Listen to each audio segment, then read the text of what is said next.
है everyone, welcome to planning BPSC. Ganga नदी से संबंधित कुछ विशेष तथ्यों के बारे में आज हम बात करेंगे, जिसकी कुल लंबाई है 25-25। ठीक है, याद रखने में आसानी होगी। 25-25 किलोमीटर तथा मुहाना बंगाल की खाड़ी में है। भारत की नदियों में सबसे बड़ा अपवाह तंत्र है गंगा नदी का।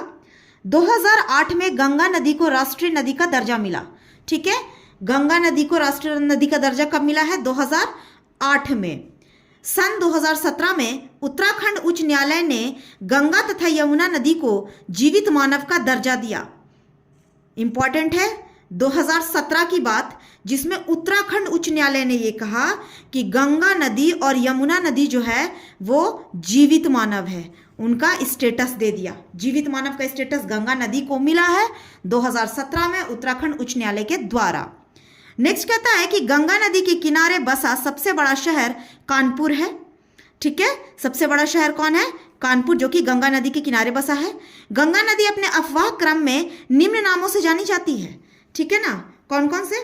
तो गंगा जो है उत्तराखंड, उत्तर प्रदेश, बिहार, झारखंड, पश्चिम बंगाल, यहां पर गंगा नदी को गंगा के नाम से ही जाना जाता है। जबकि हुगली या भागीरथी की बात करें तो पश्चिम बंगाल 2 वितरिकाओं में बंटने के पश्चात मुख्य शाखा भागीरथी बांग्लादेश में चली जाती है। मुख्य शाखा भागीरथी याद होगा, इससे पहले हमने पढ़ा था लास्ट देव प्रयाग में महानंदा।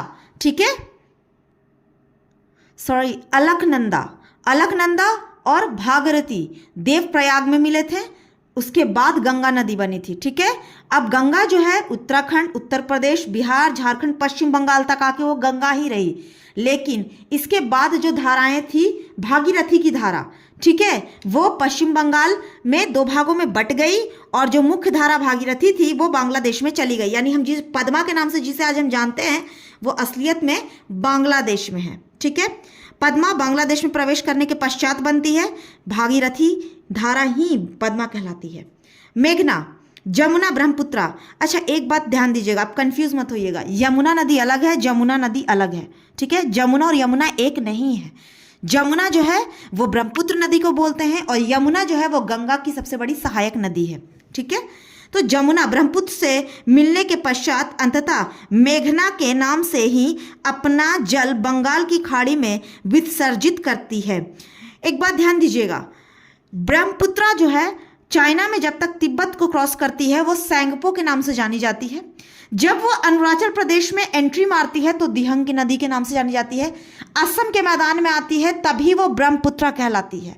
उसके बाद जैसे ही वो बांग्लादेश में एंट्री करती है तो वो जो है जमुना के नाम से जानी जाती है। ठीक है, यमुना नदी उत्तर प्रदेश में कुल 19 जिलों से होकर बहती है। यमुना नदी, गंगा नदी उत्तर प्रदेश में कुल 28 जिलों से होकर गुजरती है।